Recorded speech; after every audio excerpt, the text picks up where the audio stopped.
ఇది super హిట్టా super flop అనేది ప్రజలకు అర్థమవుతుంది. ఎందుకంటే ఈరోజు వాళ్ళు ఇచ్చిన మేనిఫెస్టో మీరు గమనించండి. ఎలక్షన్ ముందు ఇచ్చిన మేనిఫెస్టోకి మొన్న ప్రోగ్రామ్ అప్పుడు ఇచ్చిన మేనిఫెస్టో చూస్తే మాక్సిమం అన్ని గాలికి ఎత్తేశారు. ఉన్న కొన్ని కూడా ఏ విధంగా చేశారో మీ అందరికీ తెలుసు. ఫస్ట్ ఇయర్ లో ఇవ్వాల్సినవి ఇవ్వకుండా, సెకండ్ ఇయర్ లో ఫస్ట్ ఇయర్ సెకండ్ ఇయర్ కి కలిపి ఇవ్వాల్సినవి ఇవ్వకుండా ఏదో ఎంగిలి మెతుకులాగా ఇలా విదిలించేసి ఈరోజు సూపర్ హిట్ అంటూ పబ్లిసిటీ చేసుకుంటుంటే ప్రజలు ఇది హార్మ్ఫట్, వీళ్ళు అన్ని మింగేసి మాకిచ్చినట్టు చూపిస్తున్నారని తలలు బద్దలు కొట్టుకుంటున్నారు. అంటే చంద్రబాబు నాయుడు, పవన్ కళ్యాణ్ గారు ప్రజల్ని మోసం చేయడానికి ఎన్ని విద్యలుంటే అన్ని విద్యల్ని ఈరోజు ఉపయోగిస్తున్నారే గాని చిత్తశుద్ధిగా మనకు ఓట్లేసిన ప్రజలకి మనం మంచి చేయాలన్న చిత్తశుద్ధి లేకపోవడం దురదృష్టకరం. అండ్ ఈరోజు రాష్ట్రంలో మీరు చూస్తే రైతులు, విద్యార్థులు, మహిళలు అన్ని వర్గాల వారు అన్యాయం అయిపోయారు ఈ యొక్క కూటమి ప్రభుత్వం వల్ల. ముఖ్యంగా ఈరోజు మీరు చూస్తే రాష్ట్రంలో పెద్దగా చర్చ నడుస్తుంది మెడికల్ కాలేజీల గురించి. ఈరోజు చంద్రబాబు నాయుడు నాకు విజన్ ఉంది, సీనియారిటీ ఉంది అని చెప్పుకుంటాడే, మరి 3 సార్లు ముఖ్యమంత్రిగా పనిచేస్తావు, ఇప్పుడు 4వ ముఖ్యమంత్రిగా పనిచేస్తావు. నువ్వు ఎప్పుడైనా ఒక మెడికల్ కాలేజ్కి కట్టాలన్న ఆలోచన చేసావా, కట్టడానికి ప్రయత్నించావా అని నేను అడుగుతున్నాను. జగన్మోహన్ రెడ్డి గారు మొదటిసారి ముఖ్యమంత్రి అయినా 5 సంవత్సరాల్లో 2 సంవత్సరాలు కోవిడ్కి పోయినా ఏ విధంగా రాష్ట్రంలో ఉన్న అన్ని హాస్పిటల్స్ ని, పిహెచ్సిల్ని రెన్యువేట్ చేయడమే కాకుండా కొత్తగా అర్బన్ హెల్త్ సెంటర్లు కూడా కట్టించి అన్ని రకాల ఫెసిలిటీస్ ని అందజేయడమే కాకుండా 17 మెడికల్ కాలేజీలు, వాటితో పాటు సూపర్ స్పెషాలిటీ హాస్పిటల్ ని ప్రజలకి అందుబాటులో తేవాలి. పేద ప్రజలు డాక్టర్లు అవ్వటమే కాకుండా పేద ప్రజలకి నాణ్యమైన ఫ్రీ మెడిసిన్ కూడా వాళ్ళకి వైద్యం అందించాలన్న ఒక చిత్తశుద్ధితో పనిచేసిన వ్యక్తి. ఈరోజు ఆ 17 మెడికల్ కాలేజీలని పూర్తి చేయడం చేతగాక, అంటే దాదాపుగా 7 జగన్మోహన్ రెడ్డి గారు పూర్తి చేసేశారు.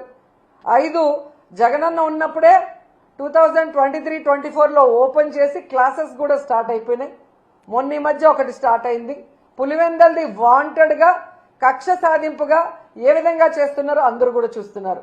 మిగతా 10 ఈ 15 నెలల్లో కనీసం 15 కోట్లు కూడా కేటాయించకుండా వాటిని నిర్వీర్యం చేస్తూ కక్ష సాధింపుగా ఈరోజు ఆ మెడికల్ కాలేజీని తమకు కావాల్సిన వాళ్ళకి అప్పచెప్పడం కోసం ప్లాన్ ప్రకారం ఎలా చేస్తున్నారో మనం చూస్తున్నాం. ఈ నీతిమాలిన ప్లాన్లు, నీతిమాలిన రాజకీయాలు, వీళ్ళ దోపిడీ కోసం మెడికల్ కాలేజీల్ని అంటే లక్షల కోట్లు విలువ చేస్తాయి భవిష్యత్తులో. అలాంటి మెడికల్ కాలేజీలని విత్ హాస్పిటల్స్ తో తమకు కావాల్సిన వాళ్ళకి పప్పు బెల్లల్లాగా చంద్రబాబు నాయుడు కూటమి ప్రభుత్వం ఇచ్చేస్తుంటే జగన్మోహన్ రెడ్డి గారు ప్రెస్ మీట్ పెట్టి నిజాలన్నీ కూడా ప్రజలకు తెలియజేయగానే వాటికి సమాధానం చెప్పాల్సిన సీనియర్ మోస్ట్ చంద్రబాబు నాయుడు ఎందుకు సమాధానం చెప్పట్లేదు? ఎందుకు తన మంత్రుల్ని రెచ్చగొట్టి జగన్మోహన్ రెడ్డి గారిని బూతులు తిట్టడానికి ఈరోజు పంపిస్తున్నారని నేను అడుగుతున్నాను. ఎంత సిగ్గుచేటంటే ఈరోజు హోంమంత్రి అనిత గారు ఒక ప్రెజెంటేషన్ ఇచ్చారు. ఆ ప్రెజెంటేషన్ చూస్తుంటే అది ఒక ప్రెజెంటేషన్ లాగా లేదు, అనిత ఫ్రస్ట్రేషన్ కనిపిస్తోంది. ఆమె ఏదైతే వీడియోలు చూపించిందో అవన్నీ చంద్రబాబు నాయుడు కూటమి ప్రభుత్వం తయారు చేయించిన ఫేక్ వీడియోస్ ని ఏ విధంగా ఆమె ప్రజెంట్ చేసిందో మనం అందరం కూడా గమనించగలిగాం. ఎందుకంటే ఆడవాళ్ల భద్రత గురించి, బాలికల మీద జరిగే హత్యల గురించి, అలాగే మహిళల మీద జరిగే అఘాయిత్యాల్ని ఆపడం గురించి ఆవిడ ఏ రోజు మీటింగ్లు పెట్టలేదు, ఏ రోజు పవర్ పాయింట్ ప్రెజెంటేషన్లు ఇవ్వలేదు. వాటికి ఎలాంటి ఒక పులి స్టాప్ పెట్టే విధంగా కొత్త చట్టాలను తేవటమో లేదా ఉన్న చట్టాలని సవరించి నేరస్తుల్ని కంట్రోల్ చేసే విధంగా ఏ రోజు చేయలేదు. కేవలం చంద్రబాబు నాయుడు ఇచ్చే ఫేక్ వీడియోల్ని ప్రజెంట్ చేస్తూ జగన్మోహన్ రెడ్డి గారిని తిట్టడానికే ఆమె ముందుకొచ్చిందనేది ఈ రాష్ట్ర ప్రజలు గమనిస్తూ ఉన్నారు. ఎందుకు ఇది నేను చెప్తున్నానంటే ఆమె ప్రజెంటేషన్ చేసిన స్టైల్ చూస్తేనే మీకు అర్థమవుతుంది. ఈరోజు దాంట్లో ఒకటి మనం గమనించవచ్చు. అందరూ ఏమనుకుంటారు, అనిత గారు ప్రెజెంటేషన్ ఇస్తుంది, ఓకే జగన్మోహన్ రెడ్డి గారికి కట్టడం చేత కాలేదు, గతంలో చంద్రబాబు నాయుడు 3 సార్లు ముఖ్యమంత్రి అయ్యాడు కదా, ఎన్ని కాలేజీలు కట్టేశాడో, ఎంత అద్భుతంగా కట్టేశాడో, ఏ విధంగా అవి రన్నింగ్ అవుతున్నాయో చూపిస్తారని అందరూ కూడా ఆ ప్రెజెంటేషన్ చూడటం జరిగింది. కానీ ఆమె చెప్పిన విషయాలు చూస్తే చంద్రబాబు నాయుడు ఒక్క మెడికల్ కాలేజ్ కూడా కట్టలేదు, దానికి ఆలోచన కూడా చేయలేదు. మనకి జగన్మోహన్ రెడ్డి అనే వ్యక్తి అంటే వయసులో చాలా చిన్నవాడు, చంద్రబాబు నాయుడుతో పోలిస్తే అనుభవం లేదని వీళ్ళు ఎక్కిరిస్తారు. కడప ఎమ్మెల్యేని ఎక్కిరిస్తారు. మరి కడప ఎమ్మెల్యే గారికి 17 మెడికల్ కాలేజీల్ని పర్మిషన్లు తెచ్చి వాటికి శ్రీకారం చుట్టి దాదాపుగా ఈరోజు 6 కాలేజీలు రన్నింగ్లో ఉన్నాయి. ఈ 15 నెలల్లో వీళ్ళు గనక వాటికి డబ్బులు కేటాయించి చేసుంటే అవి కూడా ఈరోజు రన్నింగ్లోకి వచ్చే అవకాశం ఉండి కూడా చేయలేక వీళ్ళు వెనక్కి పెట్టి జగన్మోహన్ రెడ్డి గారిని తిడుతుంటే ప్రజలు నవ్వుతున్నారు. ఒక అనుభవం లేని మొదటిసారి ముఖ్యమంత్రి అయిన జగన్మోహన్ రెడ్డి గారి వల్ల కట్టడం చేతనయ్యింది, విజనరీ ఉంది, సీనియారిటీ ఉంది అని చెప్పుకునే చంద్రబాబు నాయుడు వల్ల 4 సార్లు ముఖ్యమంత్రి అయి కూడా ఒక మెడికల్ కాలేజ్ ఎందుకు కట్టలేకపోయారని ఈరోజు ప్రజలు ప్రశ్నిస్తున్నారు. దానికి సమాధానం చెప్పండి. ఈరోజు ఈ రాష్ట్రాన్ని అప్పనంగా తాకట్టు పెట్టి దాదాపుగా 1,97,000 కోట్ల రూపాయల్ని 15 నెలల్లో అప్పు తీసుకొచ్చారు కదా, ఎందుకు మీరు 5,000 కోట్లు కూడా ఖర్చు పెట్టి ఈ 10 మెడికల్ కాలేజీని ఎందుకు ఫినిష్ చేయలేకపోతున్నారు? ఆ డబ్బులు ఏమైనాయి అంటే సమాధానం లేదు. ఈరోజు ఎంత ఘోరం అంటే పీపీపీ అంటే ప్రైవేటీకరణ కాదు అని అనిత అంటుంది. మరి పీపీపీ అంటే ప్రైవేటీకరణ కాకపోతే రౌడీ షీట్లకు ఇచ్చే పెరోలా అని నేను అడుగుతున్నా. ఎందుకంటే పీపీపీ అంటే ప్రైవేటీకరణ అని అందరికీ తెలుసు. మరి ఈ పచ్చ నాయకులకి ఎందుకు తెలియట్లేదో నాకు చెప్పాల్సిన అవసరం ఉంది. ఈరోజు పీపీపీ కానప్పుడు డబ్బులు లేక ప్రైవేటు వాళ్ళకి అప్పగిస్తున్నామని జీవో ఎందుకు ఇచ్చారు? మరి ఆ జీవోని రద్దు చేయండి. మీరు చెప్పినట్లుగా పీపీపీ అంటే ప్రైవేటీకరణ కాదు అని మీరు అన్నది నిజమైతే, డబ్బులు లేక ఈరోజు ప్రైవేట్ వాళ్ళకి దీన్ని ఇస్తున్నామని జీవో ఇచ్చారు కదా, అది వెంటనే రద్దు చేసి ప్రభుత్వమే ఆ కాలేజీల్ని పూర్తి చేయాలని కూడా వైఎస్ఆర్సీపీ నుంచి మేము డిమాండ్ చేస్తున్నాం. అండ్ ఈరోజు మీరు చూస్తే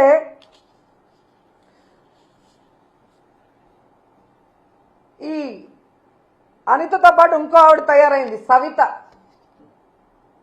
మొదటిసారి ఎమ్మెల్యే అవగానే మంత్రి అవగానే కొత్త పిచ్చోడు పొద్దురగడు అంటారు చూసావా, ఆ విధంగా ఉంది సవిత ప్రవర్తన. తనకు ఓట్లేసి గెలిపించిన ప్రజలకి ఈరోజు మెడికల్ కాలేజీని పూర్తి చేయాల్సిన బాధ్యత మంత్రికి లేదా జిల్లాలో? ఈరోజు చంద్రబాబు నాయుడు మీద ఒత్తిడి తీసుకొచ్చి ఆ కాలేజీని పూర్తి చేయడం ఆమెకి చేత కాదు. ఈరోజు అమరావతిలో వర్షం వచ్చింది, నీళ్లు తోడుతున్నామని కోట్లు వేస్ట్ చేస్తూ తినేస్తున్నారు. దాంట్లో కొంత డబ్బు తీసుకొచ్చి పూర్తి చేయొచ్చు కదా, అది చేత కాదు. ఈరోజు మీ వెనకబడిన ప్రాంతం అనంతపురంలో పేద ప్రజలకి ఒక నాణ్యమైన వైద్యాన్ని అందించే విధంగా చంద్రబాబు నాయుడు కూడా చేయని ఆలోచన జగన్మోహన్ రెడ్డి గారు చేసి అక్కడ కాలేజీని నిర్మాణం స్టార్ట్ చేస్తే అది పూర్తి చేసుకోకుండా దాన్ని అమ్మకానికి క్యాబినెట్లో పెడితే ఎలా సిగ్గు లేకుండా దానికి మద్దతు తెలిపావని సవితను అడుగుతున్నా నేను. మళ్ళీ నువ్వు కూడా మాట్లాడేదన్నా జగన్మోహన్ రెడ్డి గారి గురించి? నీకే అర్హత ఉంది? నీకు ఓట్లేసిన ప్రజలకి వెన్నుపోటు పొడిచి చంద్రబాబు నాయుడు చెప్పేదానికి గంగిరెద్దులాగా తల ఊపుతూ జగన్మోహన్ రెడ్డి గారిని మాట్లాడే అర్హత మీకుందా అని అడుగుతున్నా. మళ్ళీ అనిత అంటుంది జగన్మోహన్ రెడ్డి గారు లండన్ మందులు వేసుకోకపోవడం వల్ల ఏదేదో పిచ్చి పిచ్చిగా మాట్లాడుతున్నాడంట. ఈరోజు హైదరాబాద్లో 15 రోజులకు ఒకసారి ఏఐజీ హాస్పిటల్కి పోయి ఎవరు మందులు వేసుకుంటున్నారో రాష్ట్రంలో ఉన్న తెలుగు రాష్ట్రాల్లో ఉన్న అందరి ప్రజలకు తెలుసు.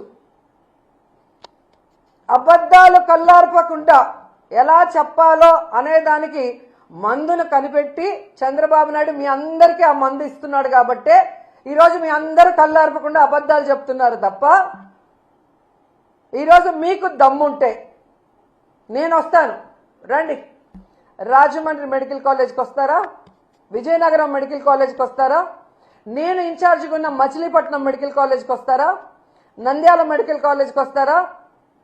మీ పక్కనే ఉంది కదా, వైజాగ్లో ఉంటావు కదా, పాడేరు, ఆ మెడికల్ కాలేజ్కి వస్తావా? మెడికల్ కాలేజీలు అంటే ఎలా ఉంటాయి, ఎలా కట్టాలి, అక్కడ చదువుకుంటున్న మెడికల్ స్టూడెంట్స్ ఎవరెవరు అనేది డీటెయిల్గా మీకు చూపిస్తాను. దమ్ముంటే ఎవడైనా రండి, తీసుకెళ్తాను. ఏదో పిచ్చి పిచ్చి వీడియోలు తయారు చేసి ఈ పిల్లలు చూస్తే వా అంటారా? ఆ పిల్ల నువ్వేమన్నా యాంకర్వా, హోమ్ మినిస్టర్వా? ఏదో షోలో యాంకరింగ్ చేసినట్టు యాంకర్ లాగా మాట్లాడుతున్నావు. పిల్లలు చూసి వావ్ అంటారా అని. జగన్మోహన్ రెడ్డి గారు ప్రజలకి మంచి చేశారు. మీలాగా ఈవీఎంలను మేనేజ్ చేసుకుని అధికారంలో రాలేదు. ప్రజలకి తాను ఏం చేస్తానో నమ్మకం కలిగించి అధికారంలోకి వచ్చారు. వచ్చిన తర్వాత ఇచ్చిన మేనిఫెస్టోని ఈ దేశంలో ఏ రాష్ట్రంలో ఏ ముఖ్యమంత్రి చేయనటువంటి విధంగా 99% చేసి మీకు ఇచ్చాడు. స్కూళ్ళు కానీ, హాస్పిటల్ కానీ, హార్బర్లు కానీ, ఇలా చెప్పుకుంటూ పోతే జగన్మోహన్ రెడ్డి గారు ఎంత అభివృద్ధి చేశారో మీ అందరికీ కళ్ళారా చూశారు. అలాగే ఇచ్చిన వెల్ఫేర్ స్కీమ్స్ అవినీతి లేకుండా డైరెక్ట్గా ఎలా అకౌంట్లోకి పోయాయో అది కూడా మీరు కళ్ళారా చూశారు. అయినా ఏ విధంగా కళ్ళార్పకుండా అబద్ధాలు చెప్పడానికి మీకైనా ఉండాలి, లేదా మీతో చెప్పించి ఆ చంద్రబాబు నాయుడుకైనా ఉండాలి. ఎందుకంటే ఆయన 4 సార్లు ముఖ్యమంత్రి అయినా ఏ రోజు ఇచ్చిన మేనిఫెస్టోని ప్రజలకు అందుబాటులోకి తీసుకురాడు. ఎవరైనా మాట్లాడితే వాళ్ళకి నాలుక మందం అంటాడు. ఎవరైనా మాట్లాడితే వాళ్ళ మీద తప్పుడు కేసులు పెడతాడు. ఎవరైనా మాట్లాడితే వాళ్ళ ఎమ్మెల్యేలు మంత్రులతో బూతులు మాట్లాడిస్తాడు. అంతే తప్ప ఆనాడు ఎన్టీఆర్ తీసుకొచ్చిన వాటినైనా ఈయన సక్రమంగా ముందుకు తీసుకెళ్లాడా? ఆనాడు రాజశేఖర రెడ్డి గారు తీసుకొచ్చినవైనా సక్రమంగా ముందుకు తీసుకెళ్లాడా? ఆనాడు జగన్మోహన్ రెడ్డి గారు తీసుకొచ్చినవన్నా ఈరోజు ఆయన సక్రమంగా తీసుకొస్తున్నారా? వాళ్ళు ప్రజల కోసం మంచి చేస్తే ఈయన అబద్ధాలు చెప్పి అధికారంలోకి వచ్చి వాటిని ఎలా తుంగలో దొక్కాడో మీ అందరూ కూడా ఈ రాష్ట్ర ప్రజలు అనుభవించారు, కళ్ళారా చూశారు. సో వాళ్ళు తెలుసుకోవాల్సింది, ఈరోజు విజన్ ఉంది, విస్తరాకులో కట్టుందని చెప్పుకునే ఈ చంద్రబాబు నాయుడు కనీసం 4 సార్లు ముఖ్యమంత్రి అయి కూడా ఒక్క మెడికల్ కాలేజీని కూడా కట్టలేకుండా జగన్మోహన్ రెడ్డి గారు కట్టి ఓపెన్ చేశారు. ఆల్మోస్ట్ 6, ఒకటి పూర్తయింది పులివెందల్లో, దాన్ని ఓపెన్ చేయొచ్చు. ఇంకా 10-15 నెలల్లో వాటికి కావాల్సిన ఫైనాన్స్ సపోర్ట్ చేసుంటే ఇప్పటికీ క్లాసులు ప్రారంభమై ఉంటాయి. కానీ ఎంత సిగ్గుచేట అంటే మంత్రులు మాట్లాడుతున్నారు. అసలు ఈ మంత్రులకి మెడికల్ కాలేజీలు ఎట్లా పర్మిషన్లు తెచ్చుకుంటారు, ఎలా స్టార్ట్ అవుతాయి, వాటి ప్రొసీజర్ ఏంటి అనేది వీళ్ళకి తెలుసా అని నేను అడుగుతున్నాను. ఎందుకంటే ఒక మెడికల్ కాలేజీ రావాలి అంటే ముందు ఆసుపత్రి నడపాలి, తర్వాత ఎన్ఎంసి వాళ్ళు వచ్చి దాన్ని పరిశీలించి ఓకే అనుకుంటే పర్మిషన్ ఇస్తారు. పర్మిషన్ వచ్చిన మొదటి ఏడాది అడ్మిషన్లు మొదలవుతాయి. ఆ మొదటి ఏడాదికి అవసరమైన మౌలిక వసతులు రెడీ చేస్తారు. రెండో ఏడాది కూడా అలాగే పరిశీలన చేస్తారు. ఆ తర్వాత రెండో ఏడాదికి అవసరమైన ఇన్ఫ్రాస్ట్రక్చర్ని రెడీ చేస్తారు. 3, 4, 5 సంవత్సరాల వరకు కూడా ప్రతి ఏటా ఇలా పరిశీలన చేసే అన్ని రకాల సదుపాయాలు, ఫ్యాకల్టీలు ఉన్నారా అని పరిశీలన ఉంటుంది. అంటే ఒక మెడికల్ కాలేజ్ పూర్తి స్థాయిలో నడవాలి అంటే దాదాపుగా 7 నుంచి 8 సంవత్సరాలు పడుతుంది. ఎందుకు ఇది చెప్తున్నానంటే మంగళగిరి ఎయిమ్స్ మెడికల్ కాలేజ్ కూడా మొదట విజయవాడలో ఉన్న సిద్ధార్థ కాలేజ్లో రెంట్కున్న బిల్డింగ్లోనే రెంట్కున్నారు. అది పూర్తి స్థాయిలో తయారు కావడానికి, పూర్తి స్థాయిలో క్లాసులు ఈరోజు నిర్వహించడానికి దాదాపుగా 9 సంవత్సరాలు పట్టింది.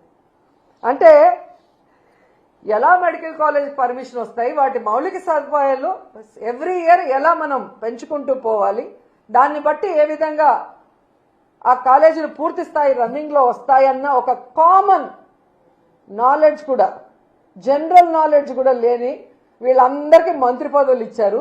వీళ్ళు ఎంతసేపు చంద్రబాబు నాయుడిని, లోకేష్ని మెప్పించడం కోసం, మెహర్బానీ కోసం, ఇలా మంత్రి పదవులు పదిలంగా ఉండడం కోసం సిగ్గు లేకుండా దిగజారుడిగా అబద్ధాలు, నీతిమాలిన మాటలు మాట్లాడుతున్నారు. ఇవి చూసి ప్రజలు అసహించుకుంటున్నారు. ఇలాంటి వాళ్ళక మనం ఓటేసామని. ఎందుకంటే ఈరోజు మీరు చూస్తే ఆల్రెడీ నిర్మాణంలో ఉన్న ఈ 10 మెడికల్ కాలేజీల్ని పూర్తి చేయలేక మంత్రులతో వీళ్ళు మాట్లాడించే మాటలను కూడా ప్రజలు గమనించారు కాబట్టి ప్రజలు కూడా అసహించుకుంటున్నారు. ఈరోజు అనిత గాని, సవిత గాని, చంద్రబాబు నాయుడు గాని, పవన్ కళ్యాణ్ గాని, అచ్చెన్నాయుడు గాని ఎవరైనా కూడా వాళ్ళ కుటుంబంలో వాళ్ళు కూడా ఈరోజు డిస్కస్ చేసుకుంటుంటారు. ఏంట్రా వీళ్ళకేమన్నా మెంటలా? ఒక ప్రభుత్వ కాలేజీ ఉంటే పేదవాళ్ళకి మెడికల్ సీట్లు రావటమే కాకుండా ఆ వెనుకబడిన ప్రాంతంలో ఉన్న పేదలకు ఒక నాణ్యమైన వైద్యాన్ని అందించే అవకాశం ఉండి ఎందుకు ఇలాంటి పిచ్చి పనులు చేస్తున్నారని మీ బంధువులు మాట్లాడుకుంటుంటారు, మీ చుట్టుపక్కల వాళ్ళు మాట్లాడుకుంటున్నారు. గమనించండి. ఎందుకంటే కోవిడ్ వచ్చినప్పుడు ఈ చంద్రబాబు నాయుడు చేతగానితనం వల్ల ఈ రాష్ట్రంలో సరైన వైద్య సదుపాయం లేకుండా ఎంతమంది ఇబ్బంది పడ్డారో మేమంతా కళ్ళారా చూసాం. ఎందుకంటే మేమంతా ఆంధ్రాలో ఉన్నాం. వాళ్ళ నియోజకవర్గాల్లో ఉండి పార్టీలు చూడకుండా, కులం చూడకుండా, మతం చూడకుండా ప్రజలకు సర్వీస్ చేసిన వాళ్ళు. అలాంటి పరిస్థితి మళ్లీ రాకూడదనే జగన్మోహన్ రెడ్డి గారు 11 మెడికల్ కాలేజీలకి శ్రీకారం చుట్టారు. ఎందుకంటే వాటితో పాటు సూపర్ స్పెషాలిటీ హాస్పిటల్స్ ఉంటాయి కాబట్టి ఎలాంటి వైరస్ వచ్చినా ప్రజల్ని మనం కాపాడుకోవచ్చని ఒక అన్నలాగా, ఒక తండ్రిలాగా ఆయన పనిచేస్తే వాటిని పూర్తి చేయకుండా కక్ష సాధింపుగా 10 రూపాయలు కూడా వాటికి కేటాయించకుండా ఈరోజు వాటిని తమకు కావాల్సిన వాళ్ళకి అమ్మేసుకుంటూ మళ్ళీ సిగ్గు లేకుండా మాట్లాడుతున్నారు. అసలు మొన్ననే ఒక రౌడీ షీటర్కి డబ్బులు తీసుకొని పేరోల్ ఇచ్చిందని చెప్పి ఏ విధంగా ఆవిడని అదే పార్టీ వాళ్ళు తిట్టారని మనం చూసాం. మొన్నటి వరకు సైలెంట్గా ఉన్న ఆవిడ మళ్ళీ స్టార్ట్ అయింది. జగన్మోహన్ రెడ్డి గారు బెంగళూరులో ఉండారు. జగన్మోహన్ రెడ్డి గారు అధికారంలో ఉన్న 5 సంవత్సరాలు విజయవాడలోనే కదా ఉన్నారు. ఏ రోజు హైదరాబాద్, బెంగళూరు పోలేదే. అప్పుడు చంద్రబాబు నాయుడు ఎక్కడున్నాడమ్మా? పవన్ కళ్యాణ్ ఎక్కడున్నాడమ్మా? లోకేష్ ఎక్కడున్నాడమ్మా? ఆ 5 సంవత్సరాలు ఎక్కడున్నారమ్మా? ఏం చేస్తున్నారమ్మా మీ పార్టీ వాళ్ళు? ఈరోజు మాట్లాడుతున్నాం. ఈ రాష్ట్రంలో ప్రజలకు కానీ, రైతులకు కానీ, మహిళలకు కానీ మా పార్టీ నాయకులు మీ రెడ్ బుక్ రాజ్యాంగం వల్ల కష్టపడినా కానీ ఇమీడియట్గా క్షణాల్లో ఇక్కడికి జగన్ గారు వస్తున్నారు. మాకు అండగా ఉంటున్నారు. రైతులకి అండగా నిలబడి మీ మెడలు వంచి ఏ విధంగా పని చేయిస్తున్నారో ప్రజలు గమనిస్తూనే ఉన్నారు. మీరు అధికారంలో ఉండి ఈ రోజుకి కూడా సక్రమంగా మీరు లేరు విజయవాడలో. ఫ్రైడే అయితే ఎవరమ్మా హైదరాబాద్కి పోతుంది? హైదరాబాద్ పోవటానిక డిప్యూటీ సీఎం పోస్టులు, ఎడ్యుకేషన్ మినిస్టర్ పోస్టులు, రెవెన్యూ పోస్టులు, హోంమంత్రి పోస్టులు, సీఎం పోస్టులు ఇచ్చేది? ఎవరున్నారు? ఫ్రైడే అయితే పారిపోతున్నారు, ఎంజాయ్ చేస్తున్నారు. వీకెండ్లలో 5 స్టార్ హోటల్లో రూములు పెట్టుకొని ఏ విధంగా సెటిల్మెంట్ దందాలు చేస్తున్నారో మీ పచ్చ పత్రికల్లోనే వచ్చాయి. కావాలంటే ఒకసారి చదువుకోండి. మేము రాసింది కాదు, మీ పచ్చ పత్రికలు రాసాయి. తెలుగుదేశం పార్టీ మంత్రులు ఏ విధంగా హైదరాబాద్ 5 స్టార్ హోటల్లో ప్రభుత్వ ధనాన్ని దుర్వినియోగం చేస్తూ, ఎంజాయ్ చేస్తూ సెటిల్మెంట్లు ఎలా చేసుకొని సంపాదించుకుంటున్నారో మీ పచ్చపత్రికలు రాసాయి. చూసి సిగ్గుపడండి. మీరందరూ పారిపోవటం వల్లే ఆ రోజు ఎంజాయ్ చేయడానికి పారిపోవటం వల్లే ఆ రోజు విజయవాడ మునిగిపోవాల్సిన పరిస్థితి వచ్చింది. సక్రమంగా ఈడ ఉండి మంత్రులు, ఆఫీసర్లకు గనక ఇన్స్ట్రక్షన్స్ ఇచ్చుంటే ఎందుకు విజయవాడ మునిగిపోయి ఉంటుంది? నిజంగా మీ మంత్రులు సక్రమంగా ఉంటే ఎందుకు ఈరోజు పొగాకు రైతులు, ఈరోజు మామిడి రైతులు, ధాన్యం రైతులు, పసుపు రైతులు, మిర్చి రైతులు ఎందుకు రోడ్ల మీదకి వస్తున్నారు? ఎందుకు ఆత్మహత్యలు చేసుకుంటున్నారు? ఈరోజు యూరియా లేదని ఎందుకు రోడ్ల మీద పడిగాపులు పడుతున్నారు? ఎండనక వాననక. అడ్డదిడ్డంగా పెరిగిన అచ్చెన్నాయుడు వ్యవసాయ శాఖ మంత్రిగా ఉండి ఈ రాష్ట్రంలో రైతుల్ని నిట్ట నిలువున ముంచేసిన దౌర్భాగ్య పరిస్థితుల్లో నువ్వుండి జగన్మోహన్ రెడ్డిని అంటావా నుయ్యో గొయ్యో చూసుకోమని? ఒక వ్యవసాయ మంత్రిగా ఉండి రైతులకి ఈరోజు మద్దతు ధర ఇవ్వలేకపోయినందుకు నువ్వు తీసుకోవాలి నుయ్యో గొయ్యో, జగన్ కాదు. ఒక వ్యవసాయ శాఖ మంత్రిగా ఉండి ఈరోజు కేంద్రం ఇచ్చిన లక్షల టన్నుల యూరియాని రైతులకి అందకుండా బ్లాక్ మార్కెట్లో అమ్ముకొని మింగేస్తుంటే దాన్ని కంట్రోల్ చేయాల్సింది పోయి నువ్వు కూడా వాటా తీసుకున్నందుకు నుయ్యో గొయ్యో చూసుకోవాలి, జగన్మోహన్ రెడ్డి గారు కాదు. నీ నియోజకవర్గంలో ఇచ్చాపురం గణపతి అనే వ్యక్తి యూరియా దొరక్క తాను సూసైడ్ చేసుకుంటూ ఒక వీడియో, సెల్ఫ్ వీడియో పెట్టాడు. నీ దౌర్భాగ్యమైన మంత్రి వల్ల ఎలాంటి పరిస్థితి ఆ రైతుకు వచ్చిందో చెబుతూ దానికి నువ్వు నుయోగోయో చూసుకోవాలి. జగన్మోహన్ రెడ్డి గారు కాదు, నీ శాఖలో ఉన్న అఫీషియల్స్ ఈరోజు రైతులకు సమాధానం చెప్పలేక మీ దోపిడీని చూడలేక కలెక్టర్ ఆఫీస్ ముందర ధర్నా చేశారు. సిగ్గుచేటు. దానికి నువ్వు నుయోగోయో చూసుకోవాలి, జగన్మోహన్ రెడ్డి గారు కాదు. ఈరోజు మీ మీద నమ్మకంతో 164 సీట్లు పైగా మీకు ఇస్తే ప్రజలు ఆ నమ్మకాన్ని మీ అమ్మకం కోసం మీరు వాడుకుంటున్నారు. సిగ్గుపడాలి మీరు. ఇప్పటికైనా ఈ జీవోను రద్దు చేయాలి. ప్రైవేట్ వాళ్ళ చేతికి పీపీపీ ప్రైవేటీకరణకు మేము ఒప్పుకోము. ఎందుకంటే ప్రజలు ఎవ్వరు కూడా ఒప్పుకునే పరిస్థితి లేదు. ఇది ప్రభుత్వమే కట్టాలి. త్వరితగతంగా దానికి ఫండ్స్ కేటాయించి కట్టించాలని కూడా డిమాండ్ చేస్తున్నాం. లేకపోతే ప్రజలతో, విద్యార్థులతో, అలాగే స్వచ్ఛంద సంస్థలతో, అందరితో, మాతో కలిసి వచ్చే అందరితో కలిసి పోరాటం చేస్తాం. న్యాయ పోరాటం కూడా చేస్తాం. వదిలిపెట్టేది లేదు అని కూడా ఈ సందర్భంగా చెప్తున్నాం.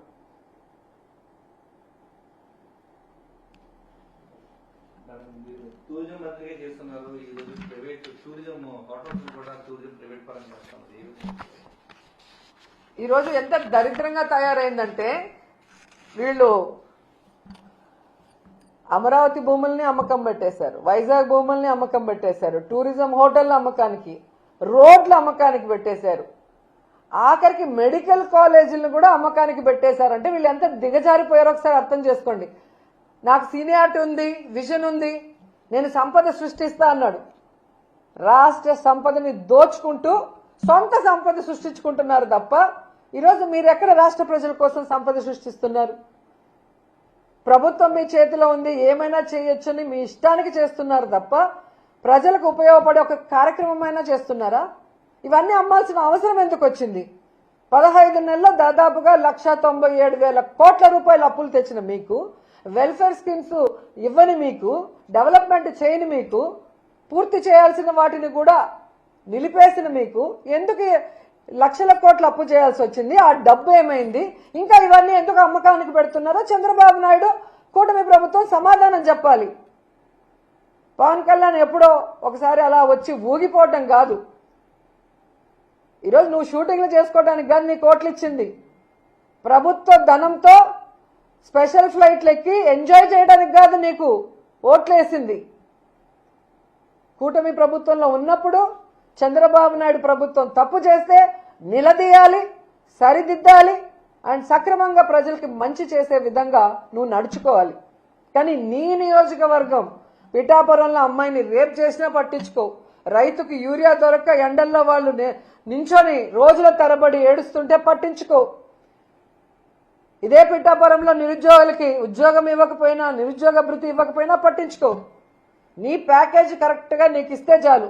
ఒక హెలికాప్టర్ కొనిచ్చేశాడు, ఇంకా ఎక్కి తిరుక్కుంటూ ఉంటున్నావు. అంతేగాని ఏ రోజైనా రాష్ట్ర ప్రజల గురించి, రైతుల గురించి, మహిళల గురించి ఆలోచిస్తున్నావా? వాటి గురించి ఎప్పుడైనా మాట్లాడుతున్నావా? ఈ 17 మెడికల్ కాలేజీలు అమ్మకానికి పెడితే కనీసం బుర్రున్న ఎవరైనా కూడా దానికి మద్దతు తెలుపుతారా? కానీ నువ్వు కూర్చొని తల ఆడిస్తున్నావు అంటే ఈరోజు రాష్ట్ర ప్రజలు నీకు ఓటేసినందుకు సిగ్గుపడుతున్నారన్న విషయాన్ని కూడా తెలుసుకోండి.